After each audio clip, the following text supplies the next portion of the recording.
La tuti' minhuma khasman wala hakama fa anta ta'rifu kaidal khasmi wal hakami. Al-Imam Al-Busiri dalam burdahnya mengatakan, setan dan hawa nafsu, apapun masukan dia jangan dengerin, baik itu masukan ajakan yang buruk ataupun ajakan yang baik. Jadi antum perlu tahu bahwa hawa nafsu dan syaitan itu kadang-kadang menggoda kita untuk melakukan sesuatu yang kesannya baik, padahal tujuan dia buruk. Contoh, ente mau ngapain ngajar, ente kalau ngajarin ntar takutnya nggak ikhlas, dicium tangan orang, ente belum siap sekarang. Mendingan ente persiapin dulu hati ente, ya.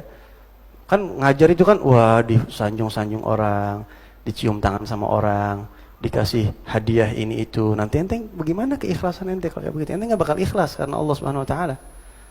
Kalau ente ngajar nggak ikhlas, gimana ente di hadapan Allah? Ente ria udah karena ini. Itu setan ngomong indah gak?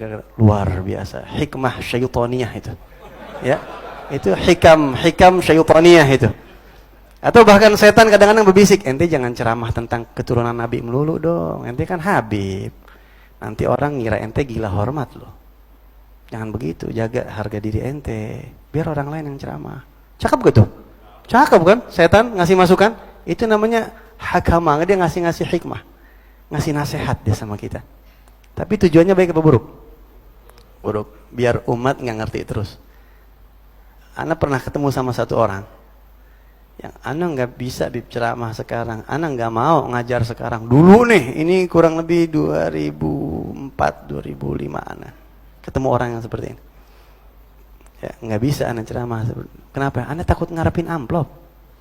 Ana ceramah ngarepin amplop, hilang dong. Ana pengen usaha dulu. Pengen dagang, ntar udah kaya, baru ada dakwah. Cakep gitu? Cakep kan? Ya. Sampai sekarang nggak dakwah, nggak kaya-kaya soalnya. Kesian. Ya Allah, lu dakwah kagak, kaya kagak. La din wala dunya, ana bilang akhirat tuh.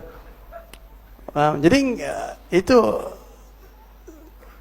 kalau bahasa pepatah orang Arab mengatakan man syawar magatal. Kalau bahasa mafia ini mafia nih ya. Bunuh dulu baru pikirin. Mafia kan kalau mau eksekusi, matiin dulu nih orang. Ntar kita pikirin bagaimana caranya selamat begitu. Kita eksekusi dulu, ibadah dulu udah. Jangan nungguin ikhlas. Siapa yang pantas amar ma'ruf nahi munkar setelah Rasulullah meninggal? Siapa yang pantas? Siapa yang pantas amar ma'ruf nahi munkar setelah Khulafa ar-Rasyidin? Setelah Al-Faqih Al-Muqaddam? Siapa yang pantas ngajar begini? Setelah Al-Imamul Haddad pada meninggal semuanya? Siapa yang pantas? Pantas. Wallahi ana sendiri ngerasa malu ngajar nih, malu, apalagi pakai imamah. Malu banget pakai gamis. Ya Allah, kayak alim banget gue ya. Malu. Lebih baik kita jalanin ngajar sambil merasa malu, nggak pantas, daripada ada orang, gue mah sebenarnya bisa ngajar. Ilmu gue sebenarnya mah cukup. Gue tahu tuh hadis. Cuma gue mah nggak mau begini. Sebenarnya pantasan gue. Dia nggak ngajar, merasa lebih baik daripada yang ngajar, tapi merasa dia banyak kekurangan. Itu satu. Yang kedua, ya, untuk urusan keikhlasan, ikhlas itu nggak ada yang tahu kecuali Allah. Kapan kita merasa kita ikhlas, hancurlah amal kita. Habib Abdul Haddad, sahib ratib, di dalam kitabnya Risalatul Mu'awanah mengatakan, saya tidak menjamin diri saya ikhlas menulis kitab ini. Saya tidak menjamin diri saya ikhlas menulis kitab ini. Bahkan di akhir kitab beliau, Nasihat Diniyah, ya Allah maafkan saya kalau dalam selama penulisan ada rasa ingin dipuji orang, terselip rasa bangga, maafin saya atas kekurangan. Walhal itu ternyata terbukti nggak ada dengan kitabnya barokah dibaca sampai sekarang. Kalau ada tujuan selain Allah nggak bakal masuk. Begitu. Jadi buat yang ngajar, ini nasihat buat Al-Faqir, ya buat saya, yang ngajar jangan nungguin pantas. Apa yang ente bisa ajarin sama orang. Apa yang ente bisa dakwah, ente bikin status sama orang. Karena tujuan utama setan itu supaya ajaran ini nggak sampai ke kuping orang. Gitu. Itu tujuannya dengan nasihat-nasihat yang baik tadi. Sampaiin udah, sampai tulis, kerjain, amal. Habis itu minta, ya Rabb, saya nggak tahu amal saya ikhlas apa enggak. Nggak tahu. Kalau antum tanya sama ana, Bib, antum kira-kira ikhlas atau nggak tahu? Karena nggak tahu, mungkin nggak ikhlas. Ana rasa-rasa kayaknya udah hancur-hancuran. Apalagi kalau udah dipuji orang, apalagi kelihatan orang. Imam Sufyan Ats-Tsauri mengatakan, ibadah ana yang kelihatan orang, ana nggak reken. Udah ana putus asa sama ibadah ana yang dilihat orang, putus asa ana. Ana anggap udah nggak bakal ada pahalanya, itu udah kelihatan orang, mungkin ana udah ujub kali itu, ana nggak berasa.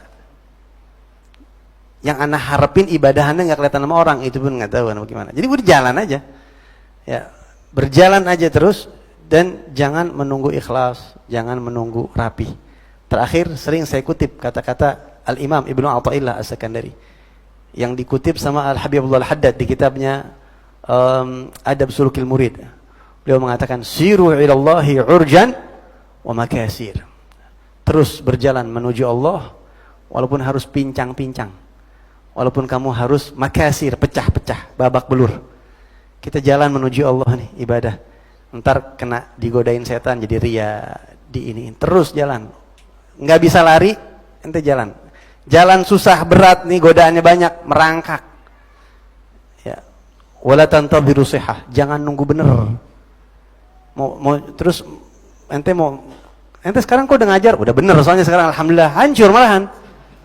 Wala tantabiru sihah fa inna intidhara sihah batalah, karena nunggu bener itu kedunguan. Habibullah Haddad juga mengatakan, ente mau ibadah baca ratib nih, ana nggak bisa tiap malam kayaknya baca ratib, jadi nggak usah dah. Itu dungu, bodoh. Baca aja udah.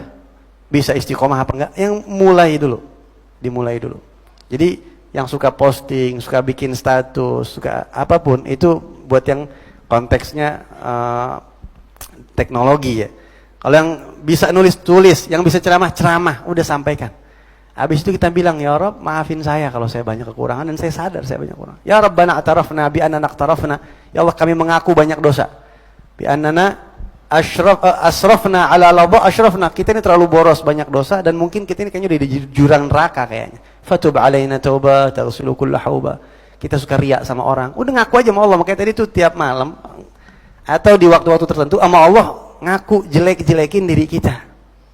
Terus ibadah. Udah ajak orang dakwah apa. Ana kalau dibilang pantas enggak pantas. Pakai imamah ini, ana pakai imamah ini disuruh sama guru ana. Ya, disuruh ente mulai sekarang pakai imamah. Iya Ustaz. Berat banget. Udah disuruh diilbas. Ana masih nakal, kadang-kadang enggak pakai imamah, enggak pakai imamah. Rupanya guru kita perhatiin. Sampai kapan ente enggak mau nurut sama ana? Begitu ya. Ya akhir Ustaz ana merasa ngapa? Ana datang, ana enggak pantas, enggak ada yang pantas. Enggak ada yang pantas. Kita semua ya udah ngejalanin, udah ini begini bisanya udah kita. Justru begitu kita merasa pantas dan bisa, hancur.